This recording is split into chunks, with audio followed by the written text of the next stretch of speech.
तो वृंदावन में नारद जी जब गए तो वहां भी जाकर उनको थोड़ा आश्चर्य हुआ।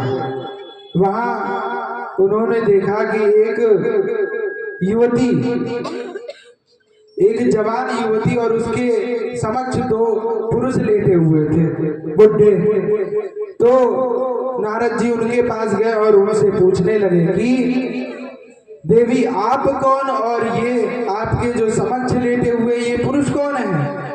तो वो देवी भक्ति थी। उन्होंने कहा कि मैं देवी भक्ति और ये मेरे पुत्र हैं, एक ज्ञान और दूसरा वैराग। तो नारद जी यहाँ भी आश्चर्यचकित पड़ गए कि माँ तो जवान है परंतु पुत्र इतने बुढ़े कैसे? तो कही कि मैं उत्पन्न तो हुई द्रविड़ देश से, दक्षिण में। तो उन्होंने कहा कि मैं उत्पन्न हुई द्रविड़ देश में, उसके बाद फिर मैं नाना प्रकार के देशों में भ्रमण करती हुई फिर मैं वृंदावन को आई, और जब वृंदावन को आई तो मैं जवान और मेरे पुत्र बुढ़े हो गए। क्यों बुढ़े भी क्यों हुए? क्योंकि वृंदावन में तो भक्ति का प्रभाव है, परंतु वहां पे ज्ञान और वैराग्य की कोई कदर नहीं है। आप जब ब्रजवासियों के पास जाएंगे ना तो वहां देखेंगे कि ब्रजवासी सीधा कहते हैं कि भैया राधे राधे जपो, फालतू के फंडे में काहे को पड़ना। तो ब्रजवासी सीधा राधे राधे जप के अपना कल्याण करते हैं, वो फालतू के फंडे में कभी पड़ते ही नहीं है। तो देवी भक्ति कहती है कि ये जो कलयुग का प्रभाव है ये मेरे पुत्रों को बुढ़ा कर दिया। काल योगे न जर्जरो, कहते ये कलयुग के योग से जर्जर हो गए हैं। और कहा गया है कि संत महापुरुषों का दर्शन तभी हमें प्राप्त होता है जब हमारे ऊपर भगवान की कृपा होती है। तो संत देवी भक्ति भी कहती है कि हमारे ऊपर जरूर भगवान की कोई कृपा है तब हमें आपका दर्शन मिला है। अब जरूर भगवान मेरे कष्ट का निवारण करेंगे, तो महाराज अब हमारे इस कष्ट का निवारण आप कर सकते हैं। तो देवी भक्ति ने जब ऐसा कहा तो नारद जी भी कहने लगे कि जरूर देवी आपका इस जो कष्ट है इसका कल्याण होगा, इस कष्ट से आपका निवारण होगा। जैसा कि आज का जो चरित्र है ये विषय ज्यादा है और समय हमारे पास कम है।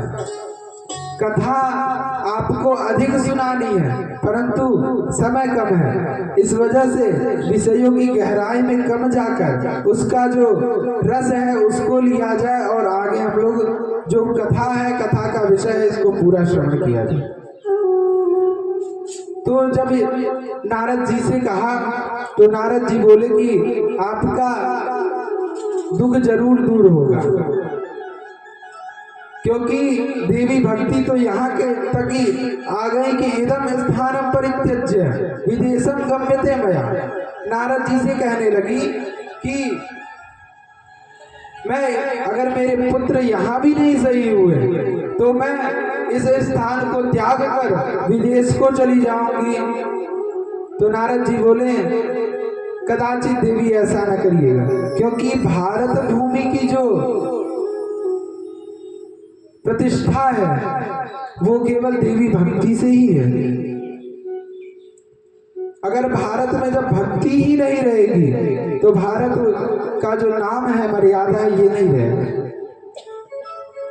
आप अन्य देशों में चले जाइए, अन्य देशों में भक्ति कम मिलेगी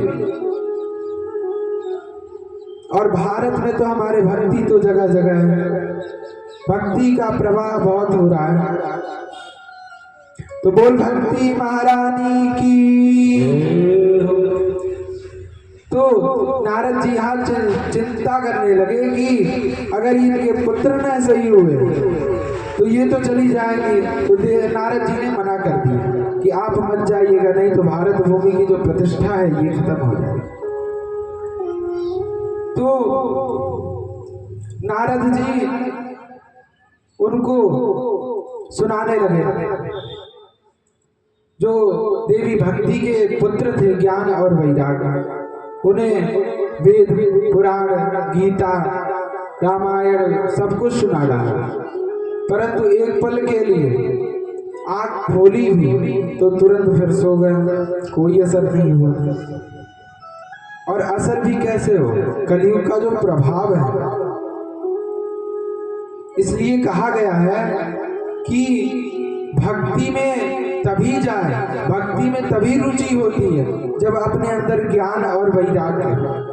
बिना ज्ञान और वैराग्य के भक्ति कभी प्रफुल्लित नहीं हो सकती, क्योंकि आप अपने से ही ले लीजिए, अगर आपका बेटा कष्ट में हो तो माँ कभी सुखी से रह नहीं सकती। तो इधर भक्ति माता की तो बेटे कष्ट में है, तो देवी भक्ति कैसे खुश रह सकती। इसलिए हमेशा भक्ति के साथ थोड़ा ज्ञान और वैराग्य की भी आवश्यकता है। तो नारद जी कहते हैं कि इसी चिंता में मैं इधर उधर भ्रमण कर रहा हूँ कि जब इनका इतने मैंने पुराण वेद सब कुछ सुना डाले, इनसे कोई फायदा नहीं हुआ तो कैसे आगे कैसे फायदा होगा। तो सनकादि कहते हैं कि आपकी इस चिंता का समाधान है। समाधान क्या है? कहते हैं व्योमवाणी। तो नारद जी को ये पता चला, आकाशवाणी हुई कि कौन कर सकता है इस चिंता का समाधान, कैसे और कौन कर सकता है। उन्होंने बोला संतों के पास जाओ। तब से वो नारद जी कहने लगे, तब से मैं संतों के ही पास भ्रमण कर रहा हूँ। और जिस संत के पास जाते थे, कोई मौनी बाबा बनकर बैठ जाता था और कोई कहता था मैं कुछ कह नहीं सकता, कोई कहता था कि मैं चातुर्मास चल रहा है उसमें मेरा मौनव्रत व्रत है, क्योंकि कहे भी कैसे। नारद जी ठहरे इतने बड़े संत महात्मा थे, तो कोई किसी की उनके आगे कहने की हिम्मत नहीं थी। तो जब कहने की हिम्मत नहीं थी तो नहीं हुआ, कोई नाना प्रकार के बहाने बनाकर चले आए। और नारद जी तब से और टेंशन में, किधर जाए। तो सनकादियों ने कहा आपकी इस चिंता का जो है वो समाधान है। तो कहते हैं कि जब तक हमें सत्संग नहीं प्राप्त होगा तब तक हमारे अंदर विवेक नहीं होगा। बिनु सत्संग विवेक न होई, राम कृपा बिनु सुरत सोई। बिनु सत्संग विवेक न होई, राम कृपा बिनु सुलभ न सोई। सत्संग विवेक न होई, राम कृपा बिनु सुलभ न सोई। बिनु सत्संग विवेक न होई, राम कृपा बिनु सुलभ न सोई।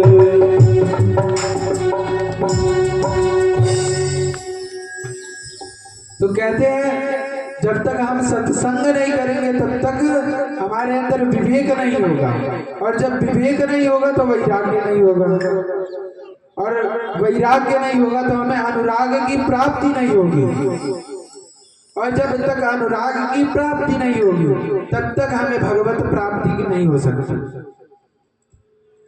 सत्संग से ही हमेशा हमें विवेक प्राप्त होगा। तो कहते हैं कि शृणु नारद वक्ष्यामो विनम्राय विवेकिने, गंगा द्वार समीपे तु तटमानंद नामकम। हे नारद जी, शृणु गंगा द्वार के समीप आनंद नाम का तट अस्ति, अर्थात तत्र त्वया आपके द्वारा अत्यंत प्रिय ही ज्ञान अवश्य ही कहा गया। भक्त जब हरिद्वार कहते हैं, हरिद्वार का नाम हरिद्वार क्यों पड़ा? हरिद्वार से ही हमें भगवान की प्राप्ति होती है, हरिद्वार से ही हमें आगे जाने का रास्ता मिलता है। शिव भक्त, जो शिव भक्त है उसे कुछ कहते हैं शिव भक्त हरिद्वार, वहां जाने से भगवान सब कष्टों का हरण कर लेते हैं। एक बार आप कभी दर्शन करके आइएगा तो ऐसा लगेगा कि हाँ हम बिल्कुल टेंशन फ्री हैं हरिद्वार की, क्योंकि और हरिद्वार भी कहते क्यों? क्योंकि केदारनाथ जाने का रास्ता यहीं से प्रारंभ है। तो व्यास जी ने सोचा हरिद्वार लिखूंगा, तो केवल शिव जी के जो भक्त हैं, शिव भक्त नाराज हो जाएंगे और विष्णु भक्त कहेंगे कि ये तो मेरा ही वो है, ये केवल हमारा ही है। तो इसलिए भगवान ने कहा गंगा द्वार लिखेंगे।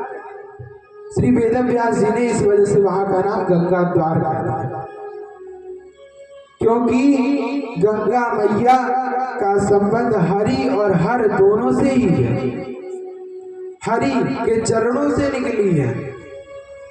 जब हम बिहारी जी की आरती गाते हैं तो कहते हैं चरणों से निकली है गंगा प्यारी, तो भगवान विष्णु के चरणों से निकली है और भगवान शंकर अपने मस्तक पर धारण किए हैं गंगा को। तो सूत जी कहते हैं एव मुक्तात्मा कुमारस्ते नारदेन समततः गंगा तट समाग जम्बू कथा पानाय सरस्वता। इतना कहकर सनकादि मुनि नारद जी के साथ गंगा तट यानी कि हरिद्वार आ गए। तीनों लोगों में हल्ला मच गया। कहते तीनों लोग जब नारद जी वहां पर नारद जी को लेकर आए तो तीनों लोगों में हल्ला मच गया। बिल्कुल श्रीमद् भागवत रूपी कथामृत का पान करने के लिए रस लंपट वैष्णव भगने लगे। जो इस संसार में संसार की मोह माया में थे वो तो वहां से भग गए, और जो संसार की मोह माया से दूर थे वो वहां पर आ गए। और हरिद्वार में आए क्यों? हरिद्वार जो है वो मध्य का क्षेत्र है। हरिद्वार में नीचे से भी आ जाते हैं और ऊपर से भी, मतलब गृहस्थ भी आ जाएंगे और संत भी वहां पर आ जाएंगे, क्योंकि संत जो होते हैं वो हमेशा एकांत में ही रहते हैं।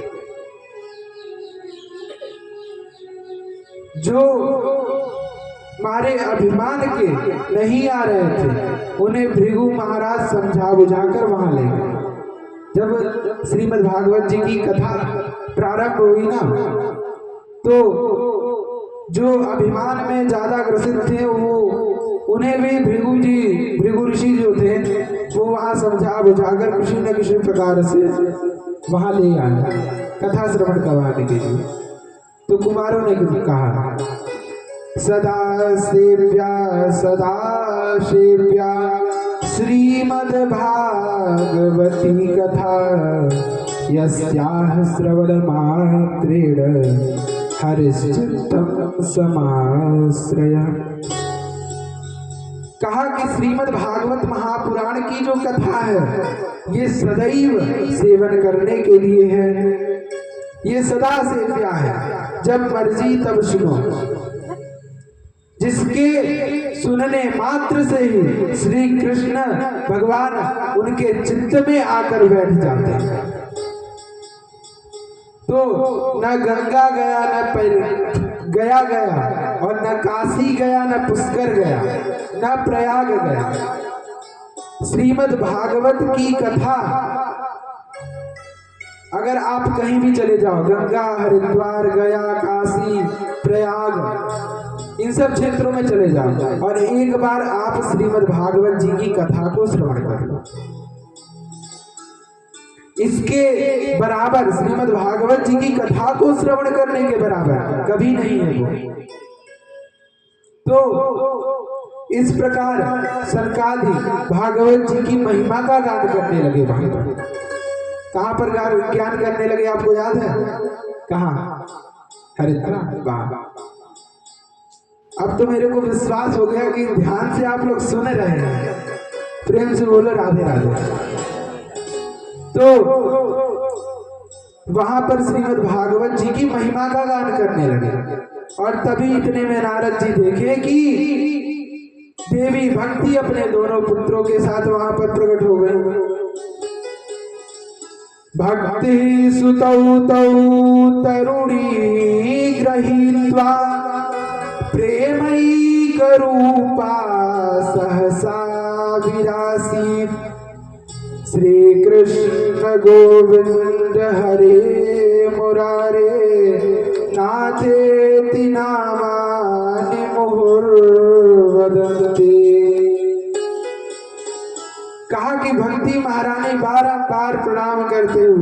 हरे गोविंद हरे मुरारी भगवान का सुंदर नाम गायन करते हुए वहां पर प्रकट हो गए। आइए भैया एक छोटा सा संकीर्तन कर लेते हैं, उसके बाद आगे की कथा में प्रवेश करें। श्री कृष्ण गोविंद हरे मुरारी हे नाथ नारायण वासुदेव कृष्ण गोविंद हरे मुरारी हे नाथ नारायण वासुदेव कृष्ण गोविंद हरे मुरारी हे नाथ नारायण वासुदेव श्री कृष्ण गोविंद हरे मुरारी हे नाथ नारायण वासुदेव श्री कृष्ण गोविंद हरे मुरारी हे नाथ नारायण वासुदेव श्री कृष्ण गोविंद हरे तालियों की तरह हे नाथ नारायण वासुदेव श्री कृष्ण गोविंद हरे मुरारी हे नाथ नारायण वासुदेव श्री कृष्ण गोविंद हरे मुरारी हे नाथ नारायण वासुदेव श्री कृष्ण गोविंद हरे मुरारी हे नाथ नारायण वासुदेव श्री कृष्ण गोविंद हरे मुरारी हे नाथ नारायण वासुदेव श्री कृष्ण गोविंद हरे मुरारी हे नाथ नारायण वासुदेव श्री कृष्ण गोविंद हरे मुरारी हे नाथ नारायण वासुदेव श्री कृष्ण गोविंद हरे मुरारी हे नाथ नारायण वासुदेव कृष्ण गोविंद हरे मुरारी हे नाथ नारायण वासुदेव कृष्ण गोविंद हरे मुरारी हे नाथ नारायण वासुदेव कृष्ण गोविंद हरे मुरारी हे नाथ नारायण वासुदेव कृष्ण गोविंद हरे मुरारी हे नाथ नारायण वासुदेव हे नाथ नारायण वासुदेव हे नाथ नारायण वासुदेव हे नाथ नारायण वासुदेव हे नाथ नारायण वासुदेव। बोली राधा कृष्ण भगवान की जय। तो मुनियों के मध्य भी ये चर्चा का विषय बन गया, कथम प्रविष्टा कथम आगता, अर्थात देवी भक्ति कहाँ से आ गई। नारद जी कहते हैं कि अभी तो मैंने इनको पीछे इनके पुत्रों के साथ देखा था, जहाँ इनके पुत्र बुढ़ी अवस्था में जर्जर अवस्था में पड़े हुए थे, और यहाँ देख रहे हैं तो पुत्र भी स्वस्थ और देवी भक्ति भी आनंद में। अभी अभी ये कथा के अर्थ से निकली है।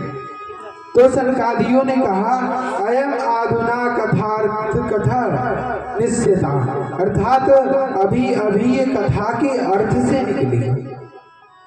जो भक्ति महारानी थी वो कथा के अर्थ से निकल गई। और सनकादि कहते हैं निरंतर वैष्णव सानी, मतलब आप सदैव इन वैष्णवों के मन में निवास करती हैं। वहां जाकर भक्ति महारानी पूछने लगी कि प्रतिष्ठामी को गच्छामि, अर्थात मैं कहाँ बैठूं। तो सनकादियों ने कहा कि आप यहाँ जितने भी वैष्णव जन हैं, जितने भी कथा में श्रोता हैं, उन सबके हृदय में बैठ जाइए, क्योंकि जब तक हृदय में भक्ति महारानी का प्रवेश नहीं होगा तब तक आप कथा को मन से श्रवण नहीं कर सकते। तो समस्त लोकों में निर्धन व्यक्ति भी बड़े भाग्यशाली होते हैं जिनके हृदय में भगवान श्री कृष्ण की अनन्य भक्ति निवास करती। श्री हरि वैकुंठ छोड़कर उनके हृदय में ही अपना घर बना लेते हैं। भगवान नारायण जो है, जिनके हृदय में भक्ति महारानी का निवास है, उनके हृदय में भगवान विष्णु भी अपना निवास बना लेते हैं। नारद जी कहते हैं के विशुद्ध्यन्ति वदन्तु मह्यम, अर्थात नारद जी ने जब देखा महात्मा सुनने मात्र से ज्ञान वैराग्य स्वस्थ हो गए, तब नारद जी भागवत जी को सुनने से कैसे कैसे पापियों का तारण हो सकता है।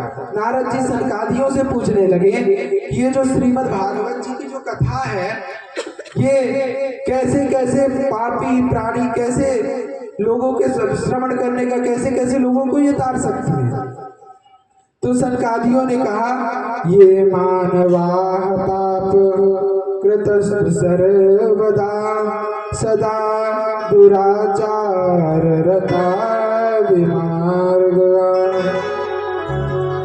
अर्थात कहते हैं जो मनुष्य हमेशा पाप ही करता है, नित्य दुराचार में तुल्लीन कुकर्मगामी होता है, क्रोधी होता है, कुटिल होता है, वे भी इस साप्ताहिक कथा को श्रवण करके अपने आप को पावन बना सकता है, अपने आप को भगवत के धाम पहुंचा सकता है। तो नारद जी कहते हैं कि महाराज हमें तो कोई उदाहरण बताइए, कोई उदाहरण हो तो हमें समझाइए। तो सनकादियों कहते हैं, सनकादि कहते हैं कि तुंगभद्रा तटे पूर्वम भूपद्मो तत्तमा, अर्थात तुंगभद्रा नदी के तट पर एक सुंदर नगर है, उसमें दूसरे सूर्य के समान विद्वान एक ब्राह्मण जिनका नाम आत्मदेव था, वो निवास करते थे। उनको दूसरे विद्या भास्कर सूर्य की उपाधि मिली थी। सूर्य के बहुत ही वो विद्वान थे, इस वजह से उन्हें विद्या भास्कर के भी नाम से जाना जाता था। तो और जो उनकी पत्नी थी उनका नाम धुंधकारी था, धुंधली था। धुंधली सांसारिक प्रपंचों में रहती थी, जैसे सांसारिक प्रपंच कहा जाए, देश दुनिया का प्रपंच करना। उसकी तो यहाँ तक कि ये आदत थी कि जब तक किसी से लड़ ना ले तब तक उसे रोटी ना पचे। प्रेम से बोलो राधे राधे। जथा नाम तथा गुण, धुंधकारी, धुंधली उसका नाम था और उसी प्रकार से उसके गुण थे। जब तक वो दो चार लोगों से लड़ नहीं लेती तब तक उसका भोजन नहीं पचता था उसे। तो घर में उनके कोई कमी नहीं थी, आत्मदेव जी के घर में कोई कमी नहीं, ना धन की ना धान्य की। परंतु घर में अगर किसी की कमी थी तो वो एक पुत्र की थी। आत्मदेव जी कहते हैं कि हमें केवल एक पुत्र की कमी है, खाने के लिए तो है लेकिन खाने वाला कोई नहीं है। तो एक दिन आत्मदेव जी बड़े ही उदास हो गए, कहे कि जब पुत्र ही नहीं तो इस घर में रहने का हमारा कोई अर्थ ही नहीं है। इस घर में बच्चों की किलकारियां ही नहीं तो वहां रहने का वहां हमें कोई आनंद ही नहीं आता। तो वो जंगल की तरफ निकल चले। जंगल में जाकर वो जोरों जोरों से रोने लगे, चिल्लाने लगे। उसी समय वहां पर एक संत गुजर रहे थे वहां से। उन्होंने सोचा कि ये भगवान के लिए रो रहा होगा, इस वजह से उन्होंने पूछ पड़ा। वो पूछ पड़े कि आप यहाँ पर क्यों बैठे हो, आपके यहाँ आप इस प्रकार से क्यों रो रहे हो। तो आत्मदेव जी कहते हैं कि महाराज हमारे घर में सब कुछ है परंतु एक पुत्र नहीं है। आप हमें कोई ऐसा आशीर्वाद दो जिससे हमें पुत्र की प्राप्ति हो जाए। तो वो जो संत थे वो उन्हें समझाने लगे कि इस संसार में कुछ नहीं रखा, पुत्र पौत्र में कुछ नहीं रखा। पुत्र नहीं है तो अपने आप को समझो कि आप बड़े सौभाग्यशाली हो। कोई रोग नहीं है, कोई बंधन नहीं है।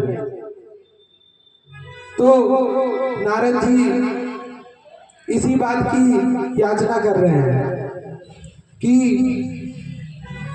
वो संत बोले कि नाना प्रकार से बहुत ही इधर उधर की बातों से उन्हें समझाने की कोशिश करने लगे, परंतु उन्हें कोई भी बात असर उनके पल्ले नहीं पड़ी, क्योंकि उनके ऊपर तो पुत्र का प्रेत जो है, पुत्र रूपी प्रेत वो सवार था।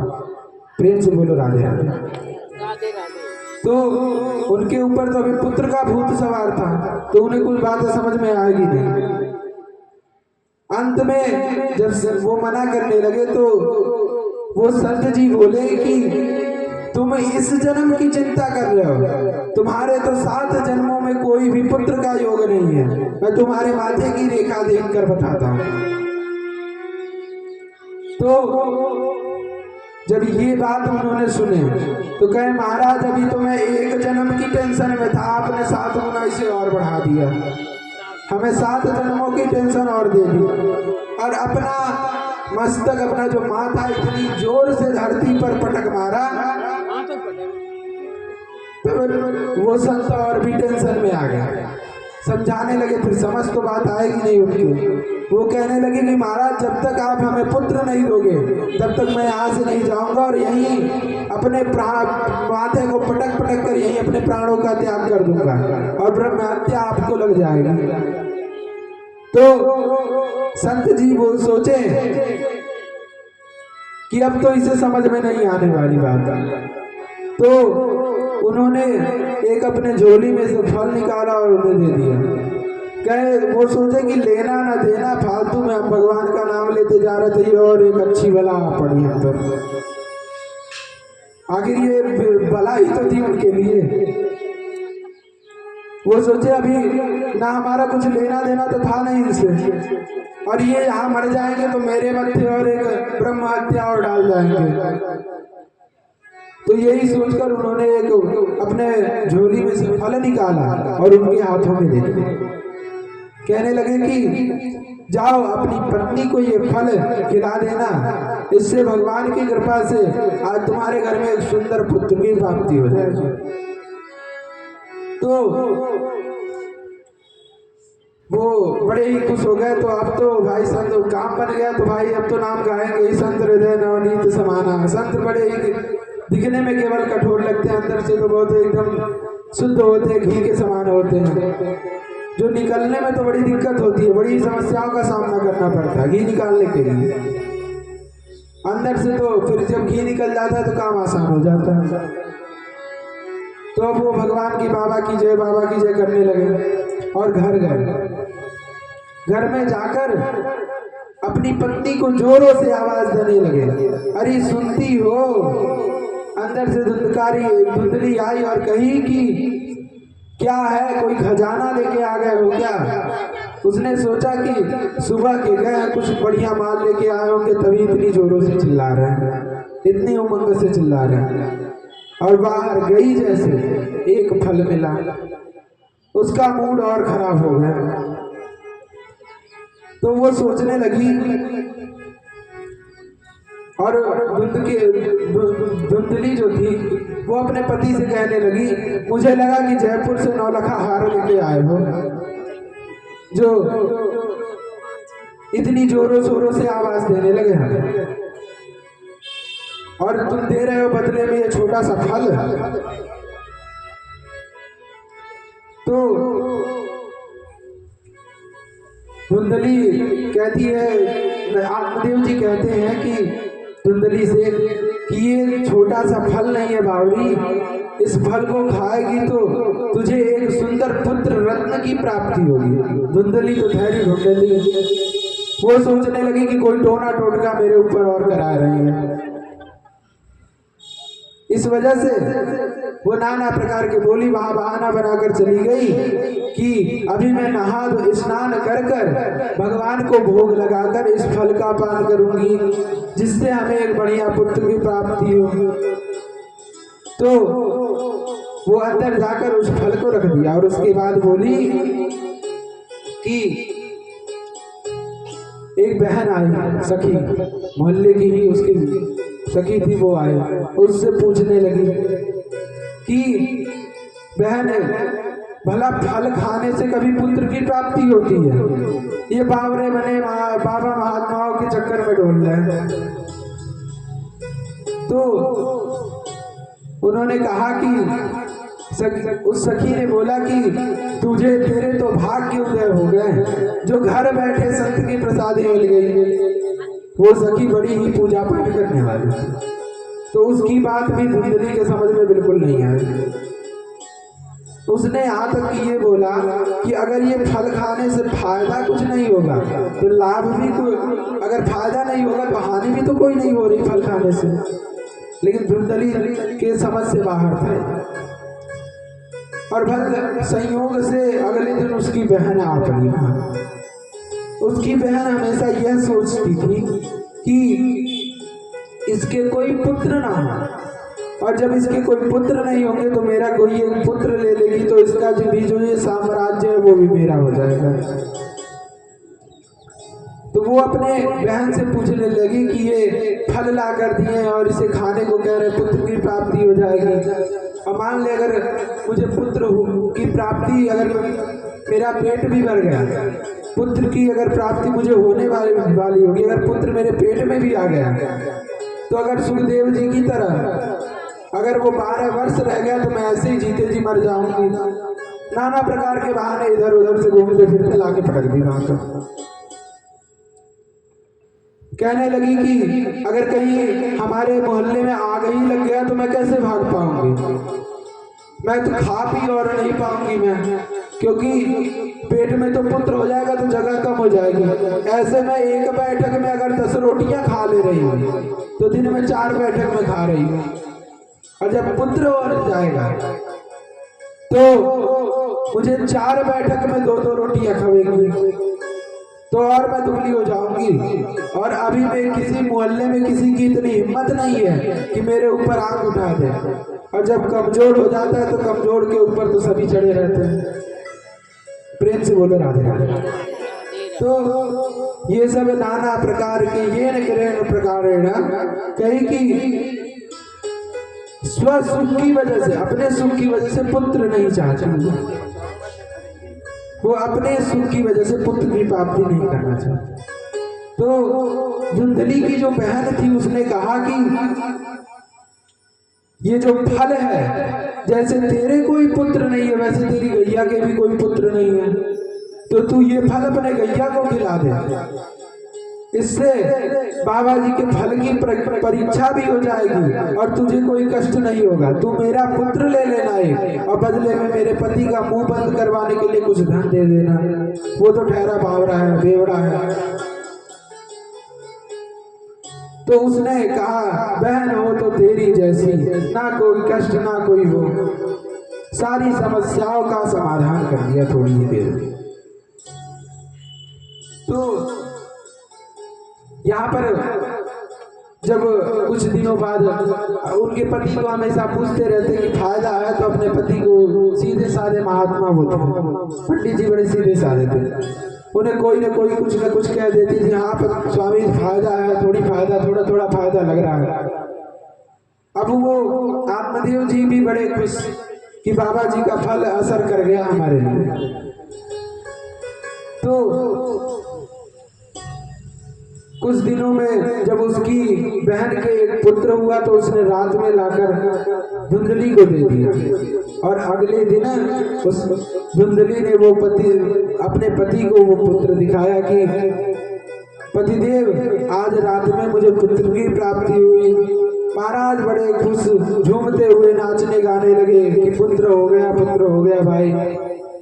और मोहल्ले वाले भी बड़े खुश कि हाँ चलो पंडित जी का भगवान ने सुना तो देर से सुना, परंतु सुना तो। और उसके ठीक 3 महीने बाद उनकी गैया के भी एक पुत्र हुआ, जिसके कान गाय के समान गाय के समान थे। तो कुछ महीने बीतने लगे, दोनों बड़े होने लगे। नामकरण संस्कार का ध्यान, नामकरण संस्कार वाले दिन आत्मदेव जी ने जो उनकी गैया का जो पुत्र था उसका नाम गोकर्ण रखा। कहा कि इसके कान जो है वो गाय के समान है, इस वजह से इसका नाम गोकर्ण पड़ा। और जैसे ही वो अपने पुत्र का नाम रखने जा रहे थे तब तो धुंधली बोर पड़ी कि तुम ही सबका नाम रखोगे। 9 महीने मैंने पेट में रखा है तो नाम भी रखने की अधिकारी मैं हुई, इतना कष्ट मैंने सहा तो मैं ही नाम रखने की अधिकारी होती हूँ। तो धुंधली ने आत्मदेव जी ने कहा कि चल बावरी तू ही रख ले नाम। तो धुंधली बोली कि मेरा नाम धुंधली और मेरे पुत्र का नाम धुंधकारी। अपने ही नाम पे ठीक हो, अपने पुत्र का भी नाम रखा। कहा कि भागवत जी में चर्चा की गई कि दोनों ही पुत्र बड़े ही विख्यात हुए। एक तो हुआ विद्वान और दूसरा हुआ खल। खल किसे कहा गया? जो खाए और लड़े। जो धुंधकारी था वो खाना और लड़ना जानता था, और वहीं गोकर्ण जी बड़े ही विद्वान पंडित हुए। तो दोनों जब अपने अपने क्षेत्रों में दोनों ही भाई विख्यात हो गए। धुंधकारी, चोरी, डकैती, ऐसा कोई संसार में पाप नहीं था जो धुंधकारी न किया। तो एक दिन नित्य पंडित जी के घर में कलेश मचने लगा। जिसका बेटा खल हो उसके घर में तो कलेश तो मची जाएगा। तो वो अपने घर के कलेश से एक दिन रोते गाते हुए घर छोड़कर फिर से वनगमन को निकल पड़े। पहले तो निकले थे पुत्र की प्राप्ति के लिए, और अब निकलना है कि पुत्र है क्यों, इससे बढ़िया तो पुत्र नहीं था तभी था हमारे लिए। तो गोकर्ण जी उन्हें समझाने लगे कि पिताजी, 2 श्लोकों में उन्हें दिव्य ज्ञान दिया, क्योंकि जो विद्वान पुरुष होते हैं उनके लिए तो एक इशारा ही काफी होता है, और जो कुछ नहीं जानता उसके लिए लंबा चौड़ा कहा गया। ये जो 2 श्लोक हैं इसे गोकर्ण गीता भी कहते हैं। ध्यान से सुनिएगा। देहे स्थिमांस रुधिरे धीमतुम त्यजतुम जाया सुतादिषु सदा ममतां विमुञ्च पश्यादिशं जगदिदं क्षणभङ्गनिष्ठं वैराग्यरागरसिको भवभक्तिनिष्ठ। कहा कि आप हड्डी, मांस और रक्त के बने शरीर के विषय में अभिमान को छोड़ दीजिए पिताजी। गोकर्ण जी अपने पिताजी से कहते हैं कि आप इस पांच भौतिक शरीर के अभिमान को छोड़ दीजिए। देह के नाते से ममता का त्याग कर दीजिए। ये जो देह का नाता है ये कभी किसी के काम नहीं आता, ये तो केवल धरती तक ही सीमित है। तो इस संसार को अनित्य समझिए और वैराग्य रस के रसिक हो जाइए। वैराग्य रस में रसिक बन जाइए। विशेष जैसे 2 ही रस्सियां जीव के बंधन का कारण होती हैं। जो 2 रस्सियां होती हैं, एक तो होता है अहमता और दूसरा ममता। यही 2 इस संसार के जीवन का बंधन है।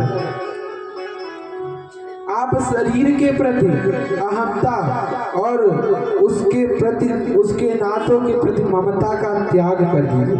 ये जो शरीर है इसको अहम कहना छोड़ दीजिए, क्योंकि ये शरीर हमारा नहीं है, ये किराए का घर है हमारा।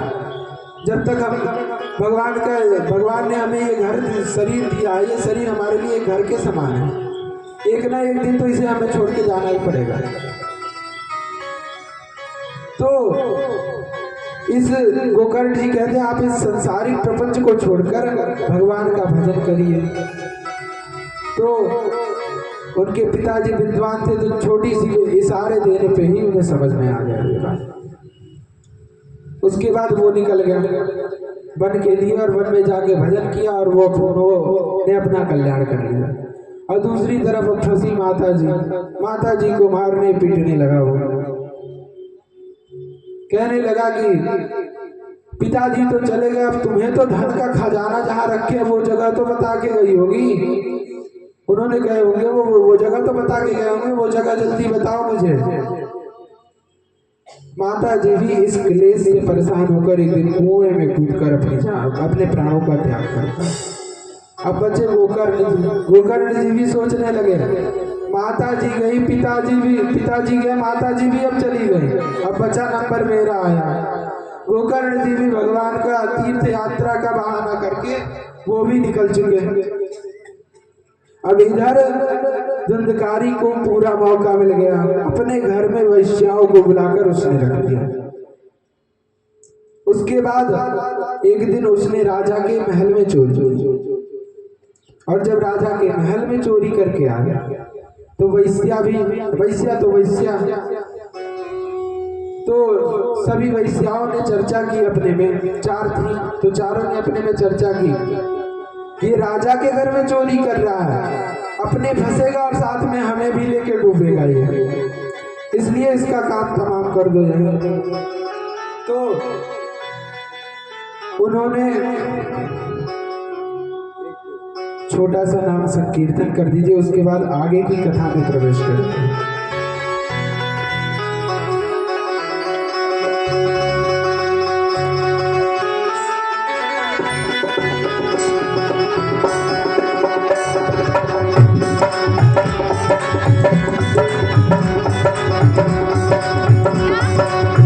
प्रेम के बंधन में मोहन बंध गए, प्रेम के बंधन में मोहन बंध गए।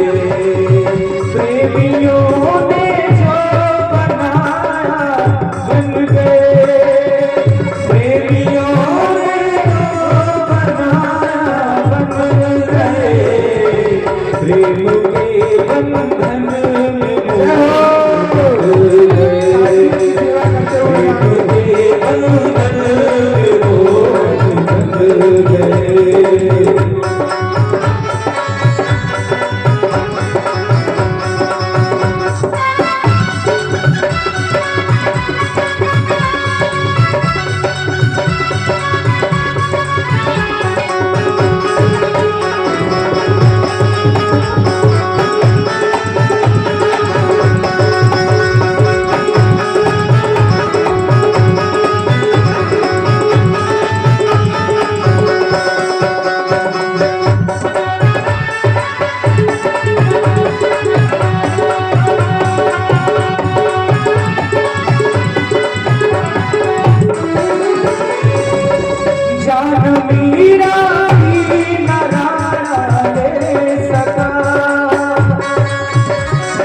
प्रेम से परिपूर्ण जिसने दिया, प्रेम से परिपूर्ण जिसने दिया, बिक गए बिन दाम चाकर बन गए,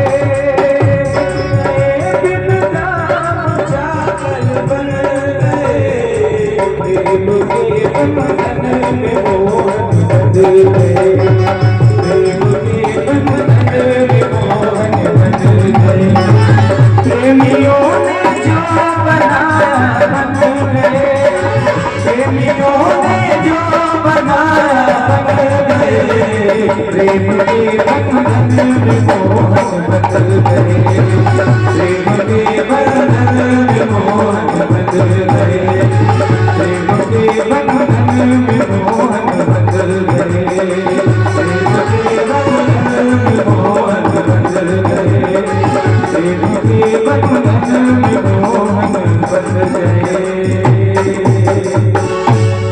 बोल राधा मोहन भगवान की जय। तो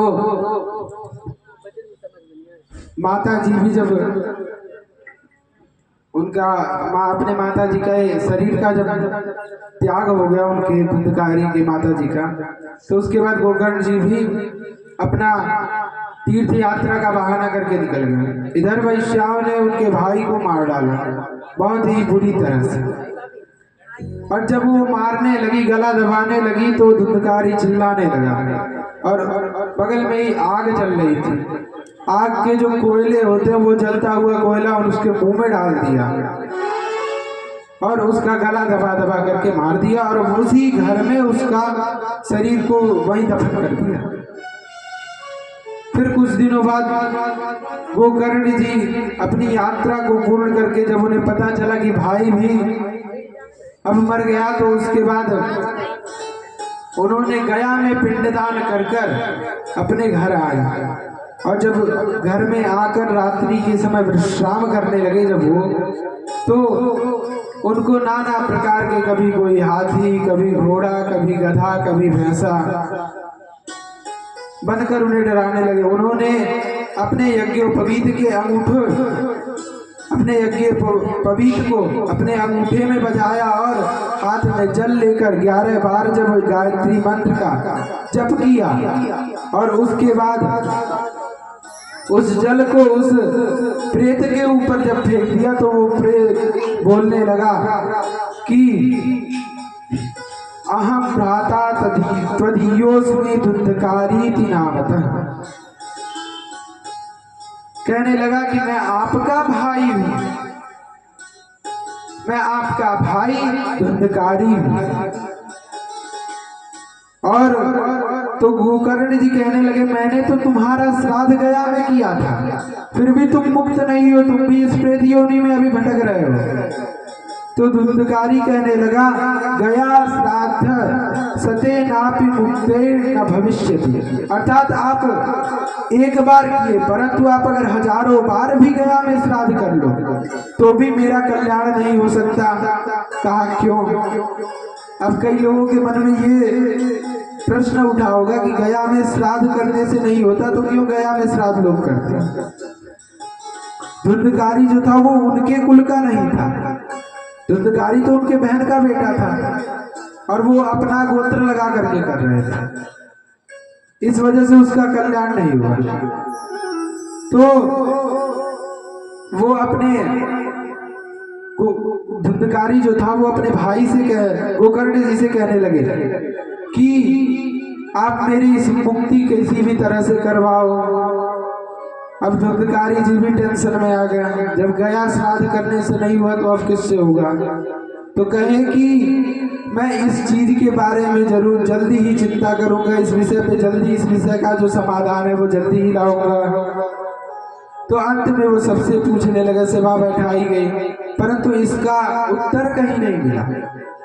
अंत में उन्होंने भगवान से प्रार्थना की तो सूर्य नारायण भगवान ने कहा कि आप भागवत जी की कथा को साप्ताहिक विधि से श्रवण कराओ, इससे जरूर ही कल्याण होगा। तो श्रीमद् भागवत जी की कथा का आयोजन हुआ और धुंधकारी जी कथा श्रवण धुंधकारी जी को कथा श्रवण कराने लगे गोकर्ण जी। धुंधकारी तो प्रेत योनि में था, वो हवा जैसे ही चलती इधर उधर डोलता रहता। अंत में धुंधकारी सप्त गांठ का एक बांस था, 7 गांठ का एक बांस था, उसमें जाकर बैठ गया। और जैसे जिस प्रकार से एक एक दिन की कथा पूरी हुई, उस प्रकार से उसकी 7 जो गांठ थी वो फटने लगी एक एक करके। अंत में धुंधकारी जब कथा विश्राम हुई तो धुंधकारी ने दिव्य रूप बनाकर निकला उस ग्रंथ में से, तो और गाने लगा भागवत जी की गुणगान गाने लगा। धन्या भागवती वार्ता प्रेम पीड़ा विनाशिनी, सप्ताहोऽपि तदा धन्य कृष्ण लोक फलप्रदः। कहने लगा कि भागवत जी की कथा है जो इतनी धन्य मैं हो गया भागवत जी की कथा श्रवण करके, कि जब भागवत जी की कथा मुझ जैसे प्रेत को भी तार दिया। जब धुंधकारी को भगवान का दिव्य रथ लेने के लिए आया तो गोकर्ण जी बोल पड़े कि आप केवल एक रथ क्यों भेजे यहाँ पे इसी को लेने के लिए, यहाँ तो और भी लोग बैठकर कथा श्रवण कर रहे हैं। तो भगवान के दूत ने कहा कि और सब कथा तो श्रवण कर रहे थे परंतु ध्यान से नहीं श्रवण कर रहे थे, सबका ध्यान इधर उधर लगा हुआ था, इसलिए इन सब के लिए रथ नहीं आया, बाकी लोग हो गए उदास। तो गोकर्ण जी कहते हैं कि आप लोग टेंशन किसी बात की चिंता ना करें, क्योंकि अगली कथा का फिर आयोजन होगा। तो फिर से दोबारा श्रीमद् भागवत जी की कथा को श्रवण करने का आयोजन हुआ। और जब दोबारा श्रीमद् भागवत जी की जो कथा हुई उसमें जितने श्रोता थे उतने दिव्य रथ लेने के लिए उन्हें, और गोकर्ण जी को भी लेने के लिए दिव्य रथ आया। इस प्रकार से सनकादि कहने लगे, जब धुंधकारी जैसे प्रेत को भागवत जी की कथा तारने की क्षमता रखती है तो हम जैसे को क्यों नहीं कर सकती। तो इसके बाद सप्ताह विधि बताई कि किस प्रकार से कथा को श्रवण करें। तो परम पवित्र पूर्वाभिमुख अथवा उत्तराभिमुख आसन पर बैठकर विद्वान ब्राह्मण वक्ता का चयन करना चाहिए और हर एक प्रकार से नाना प्रकार के विधि बतलाए गए। इसके बाद फिर कथा का आयोजन हुआ, और इधर जब कथा का आयोजन हुआ तो संकीर्तन छिड़ने लगा। कीर्तन जब छुड़ा तो प्रहलाद जी प्रफुल्लित होकर, इतने प्रहलाद जी जो थे वो इतने मग्न हो गए कि करताल बजाने लगे, और उद्धव जी की झाल बजने लगी, नारद जी की वीणा बजने लगी, अर्जुन जी का राग आलाप छिड़ गया, देवराज जी इंद्र जी जो थे वो मृदंग बजाने लगे, और सनकादि जय जयकार करते हुए श्लोकों का गायन करने लगे। आइए हम सभी एक छोटे से कीर्तन के बाद, इसके बाद हमें सुखदेव जी का जन्म करवाना है, सुखदेव जी के जन्मोत्सव की तरफ प्रस्थान करना है। तो जल्दी इस छोटे से 2 लाइन का कीर्तन है, समय का अभाव है, इस वजह से हम थोड़ी थोड़ी कथा जो मुख्य है इसी का आनंद लेते हुए आगे की कथाओं की तरफ प्रस्थान करेंगे। सांवरा मेरा सांवरा, मेरा सांवरा लूट के ले गया दिल जिगर सांवरा जादूगर लूट के ले गया दिल जिगर सांवरा जादूगर सांवरा मेरा सांवरा मेरा सांवरा मेरा सांवरा सांवरा मेरा सांवरा मेरा सांवरा मेरा सांवरा लूट के ले गया दिल सांवरा जादूगर लूट के ले गया दिल सांवरा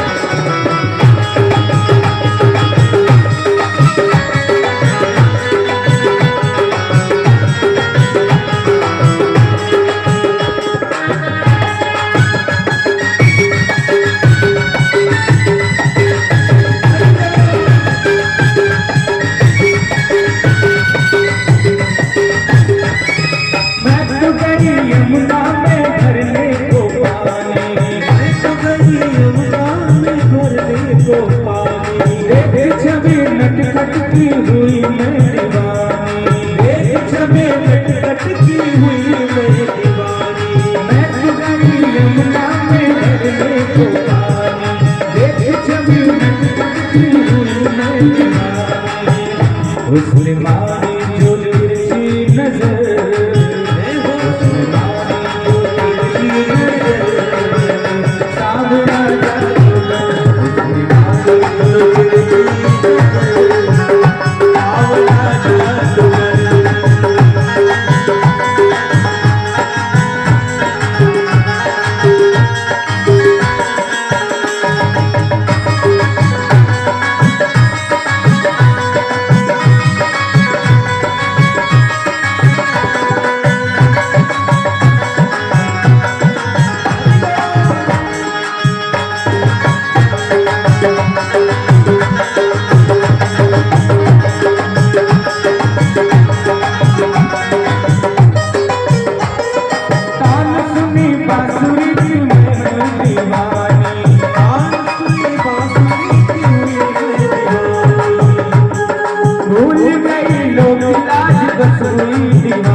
तुमको छोड़ के मैं जाऊंगी तुमको छोड़ के मैं जाऊंगी सांवरा जादूगर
जीवन की घड़िया बांधने रमण तुझसे आशा की लड़िया यही तमन्ना शेष जीवन की घड़िया तेरे चरणों में जाए गुजर तेरे चरणों में जाए गुजर सांवरा जादूगर लूट के ले गया दिल जिगर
था। भागवत जी के महात्म्य में यहाँ तक की चर्चा हुई। आगे की कथा में प्रवेश करते हैं। इससे पहले श्री वेदव्यास जी महाराज ने मंगलाचरण किया। मंगलाचरण का एक श्लोक का ध्यान हम लोग करते हैं। जन्माद्यस्य यतोऽन्वयादितरतश्चार्थे स्वविज्ञस्वराट् तेने ब्रह्महृदायादिकवये मुह्यन्ति यत्सूरयः तेजो वारिमृदां यथा विनिमयो यत्र त्रिसर्गो मृषा धाम्ना स्वेन सदा निरस्तकुहकं सत्यं परं धीमहि सत्यं परं धीमहि। यहाँ श्री वेदव्यास जी महाराज ने सत्यम परम धीमहि क्यों कहा? कोई भी व्यक्ति चाहे कोई भी कार्य करता हो, परंतु वो उपासना हमेशा सत्य की करता है। चाहे भले ही वो किसी से कितने भी झूठ बोले, परंतु जब अपने ऊपर आती है तो कहता है सच्चाई ही, सत्य ही बोलना भैया। सब अपने अंदर उपासना सत्य की करते हैं, परंतु ये जो भगवान ने पेट दिया इसका पालन करने के लिए झूठ का भी सहारा सब कर लेते हैं। उपासक तो सत्य का ही होता है। अगर यहाँ कहते हैं सुखदेव व्यास जी महाराज की कृष्णम परम धीमहि, ये भी तो लिख सकते थे। तो ये जो श्रीमद् भागवत महापुराण है ये केवल कृष्ण भक्तों का ही हो जाता है, और सत्यम परम धीमहि कहने से ये भागवत महापुराण सबका हो गया। तो इस प्रकार से यहाँ पर सुखदेव जी वेदव्यास जी महाराज यहाँ भागवत जी का मंगलाचरण करते हैं। इस पे ज्यादा प्रकाश न करते हुए भागवत जी को यहीं से प्रणाम करते हुए मूल कथा में अब हम लोग प्रवेश कर रहे हैं। नैमिषे निमिषक्षेत्रे ऋषयः सौनकादयः सत्रं स्वर्गाय लोकाय सहस्रसमासत। कहते हैं कि नैमिषे निमिषं क्षेत्रे, अर्थात नैमिषारण्य की पावन भूमि जितनी भी कथा होती है वो नैमिषारण्य, चाहे वो भले ही सत्यनारायण भगवान की कथा है, वो नैमिषारण्य क्षेत्र में ही पहली बार हुई। नैमिषारण्य क्षेत्र को ही चुना गया है कथाओं के लिए, और वहां पे सनकादि ऋषि वेदव्यास जी की कथा को श्रवण करा रहे हैं। आइए आप लोग एक एक कर यहाँ पर सुखदेव जी महाराज का पूजन करके एक एक कर जाइएगा। एक भजन का माध्यम रख लेते हैं, आप लोग पूजन करते हुए और उतरते जाइएगा। उस भजन के बाद फिर हम आगे की कथा को धीरे धीरे श्रवण करते रहेंगे, और पूजन आप लोग सुखदेव जी का करते रहिएगा।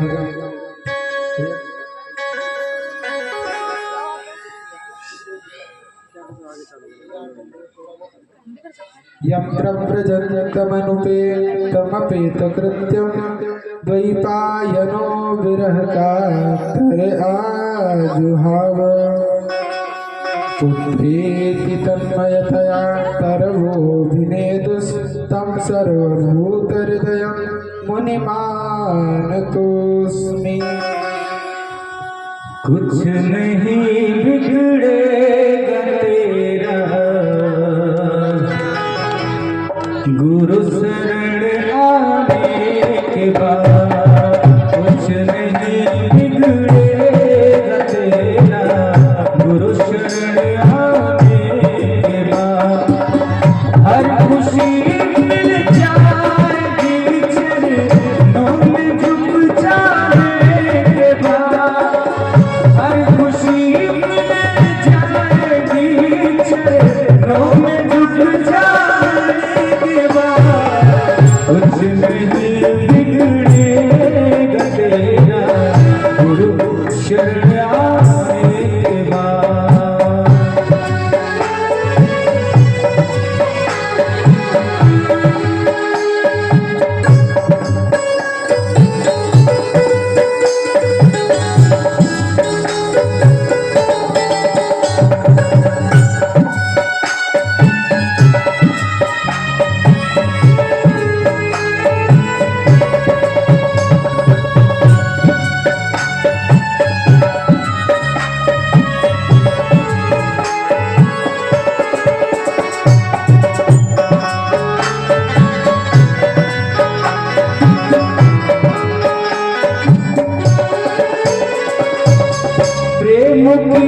मंजिल तेरा ही कष्ट पाते हैं मगर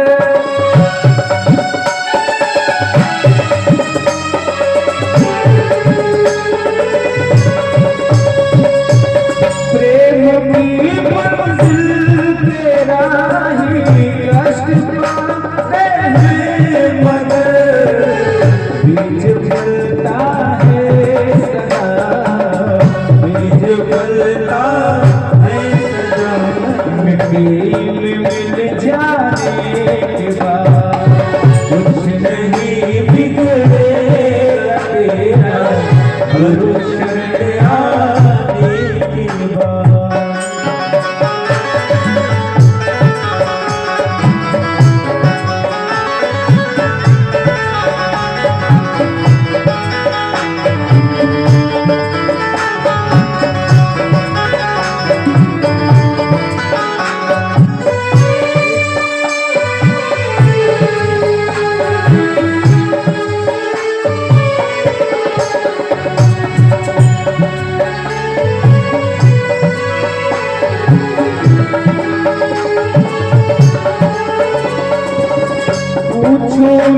फूलों से जाकर छाई है कैसे बहार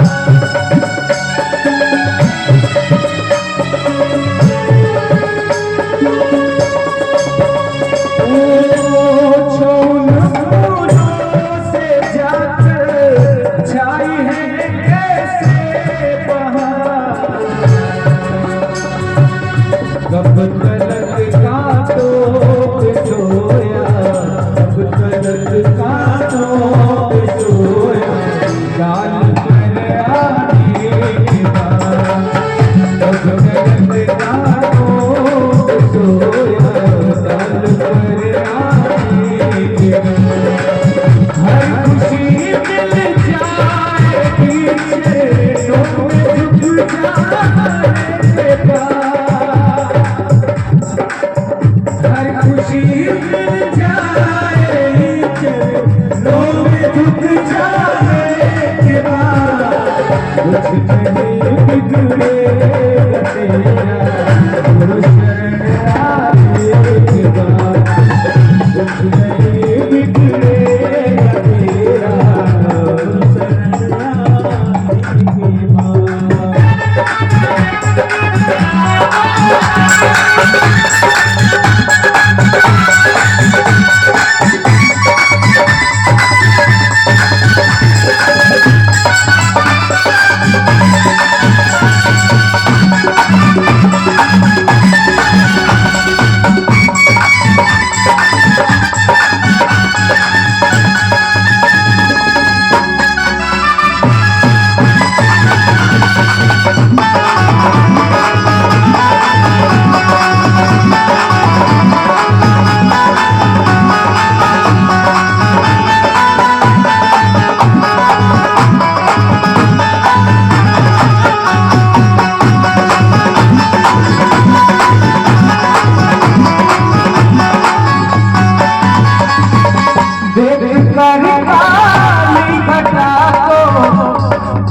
मत भ्रमण तो होगा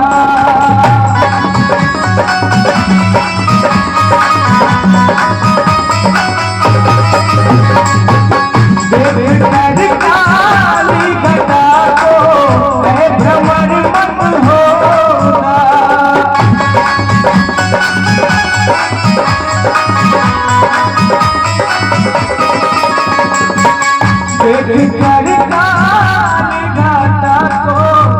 भ्रमण मत होना कलियां भी खिलेगी कलियां भी खिलेगी रात ढल जाएगी कलियां भी खिलेगी रात ढल हर खुशी मिल जाएगी चरणों में झुक जाने के बाद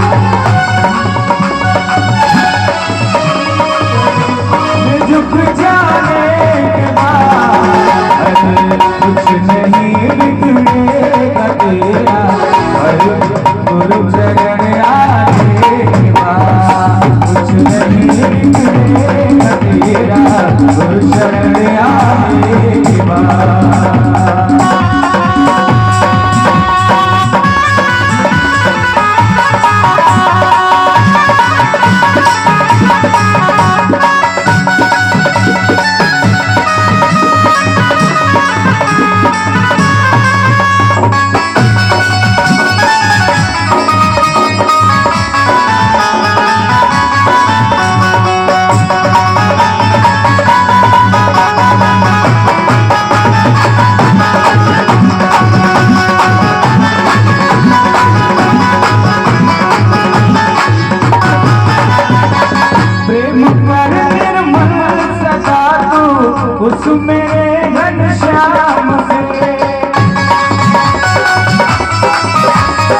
मृत्यु बदल जाने के बाद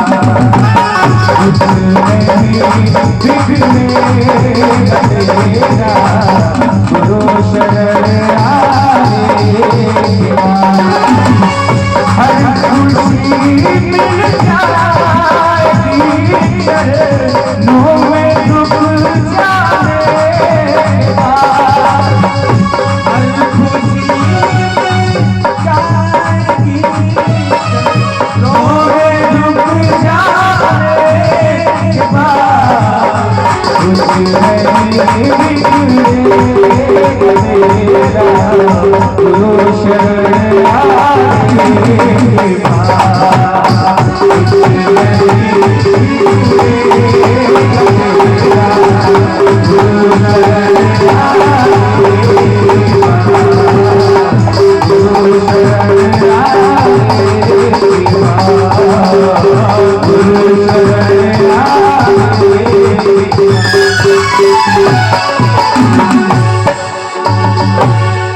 बोलिए सदगुरुदेव भगवान की जय। तो अभी थोड़ी सी कथा और रह गई है। आप लोग जो लोग भी बच रहे हैं वो सुखदेव जी महाराज का आकर पूजन कर लीजिए। और छोटी सी कथा रह गई है, उस चरित्र का विश्राम करके फिर मैं भी अपनी वाणी को विराम यहीं पे दूंगा। तो जब मूल कथा प्रारंभ हुई उसके बाद सौनक जी महाराज ने 6 प्रश्न पूछे। तो सुखदेव जी सूत जी महाराज से सौनक जी ने 6 प्रश्न पूछे। वो 6 प्रश्न है क्या? किम श्रेय शास्त्र सारः कह कुस्तार प्रयोजन किम कर्म केवतारश्च धर्मः किम शरणं गतः। 6 प्रश्न जो पूछे तो मुनियों ने इन 6 प्रश्नों को सुनकर महामती सूत जी को महामती क्यों कहा गया? वो प्रखर बुद्धि थी। ऐसे महामती सूत जी को ने कहा कि हे मुनियों, आपके इस प्रश्न में सारे जगत का मंगल होगा। जो ऋषि मुनियों ने 6 प्रश्न पूछे वो सारे जगत के मंगल की कामना का पूछा। मुनया साधु पृष्ठोहम भवद्भिर्लोक मंडलम, अर्थात इस संसार के कल्याण के लिए वह 6 प्रश्न पूछे गए। जीव मात्र का कहा गया कि परम धर्म क्या है? जीव मात्र का जो परम धर्म है वह भगवान की भक्ति करना है। भगवान ने यह शरीर हमें इसीलिए दिया है कि ये जो जन्म और मरण का जो बार बार का चक्कर लगा हुआ है, इस चक्कर से हम जल्दी ही मुक्ति पा जाएंगे। और वह भक्ति कैसी हो? जो भगवान की भक्ति है वो भक्ति भी कैसी हो? बोले कि अहेतु, अर्थात कामना रहित और आप रहित हो, जो निरंतर बढ़ती रहे, घटे ना कभी। दिन पर दिन एक सीढ़ियां चढ़ते रहे आप इस भक्ति में। जब ऐसी भक्ति होती है तो जन यदास्तु वैराग्य ज्ञानम यद वै हेतुकम, अर्थात ज्ञान और वैराग्य अपने आप उत्पन्न हो जाते हैं जब भक्ति ऐसी हो तो। और धर्म का प्रयोजन कभी धन की प्राप्ति के लिए नहीं होता। जो धर्म का लाइन होता है वो कभी धर्म की प्राप्ति से ना करे। धर्म जो धन की प्राप्ति के लिए ना कभी इसका इस्तेमाल कभी नहीं करना चाहिए। और कहा कि कभी धर्म का उपयोग धन के लिए ना करें बल्कि अपने मोक्ष की प्राप्ति के लिए करना चाहिए।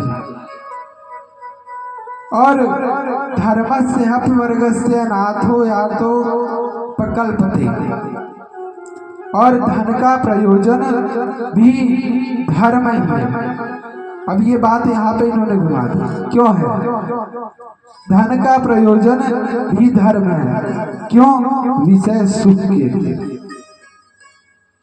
लोग तो यही करते हैं, विषय सुख के लिए धर्म का प्रयोजन से धन इकट्ठा करते हैं, परंतु धन तो इकट्ठा आप करो, परंतु विषय विलास के भोग के लिए नहीं, बल्कि धर्म के लिए।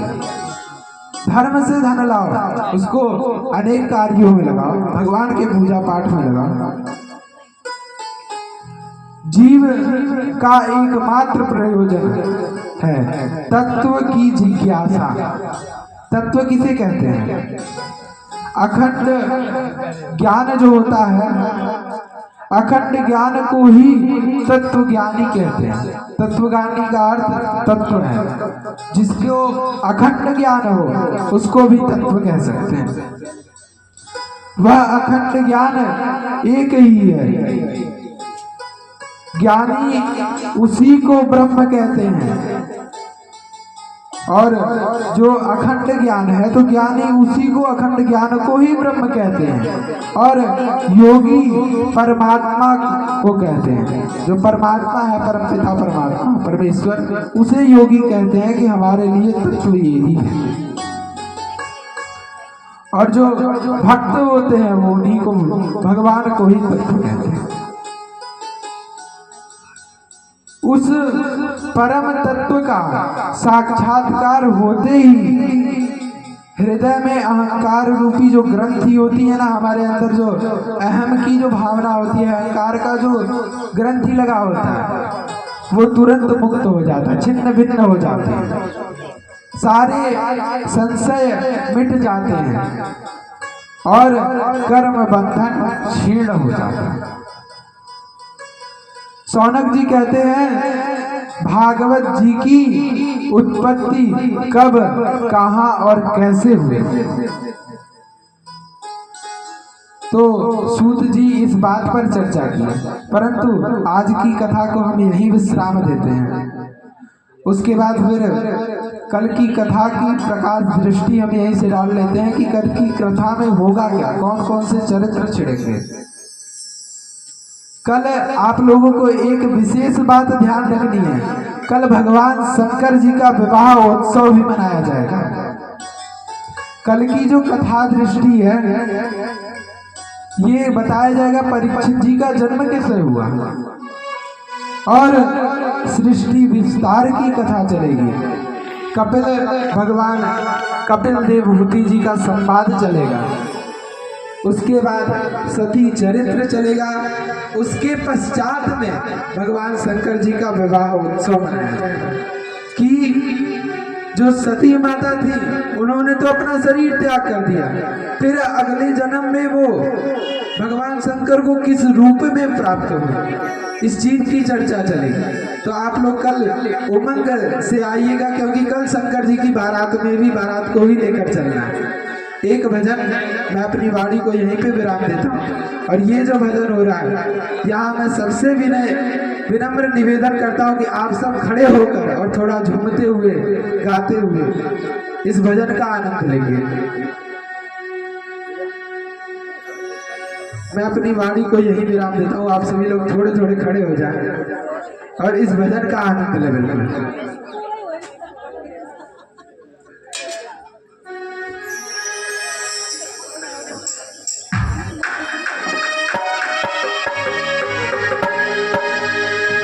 मेरी सरकार का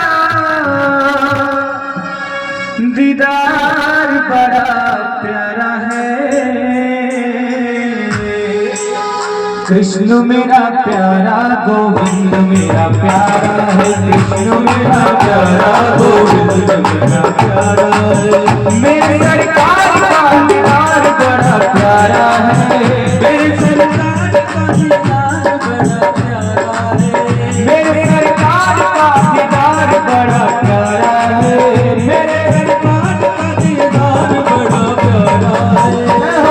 कृष्ण मेरा प्यारा गोविंद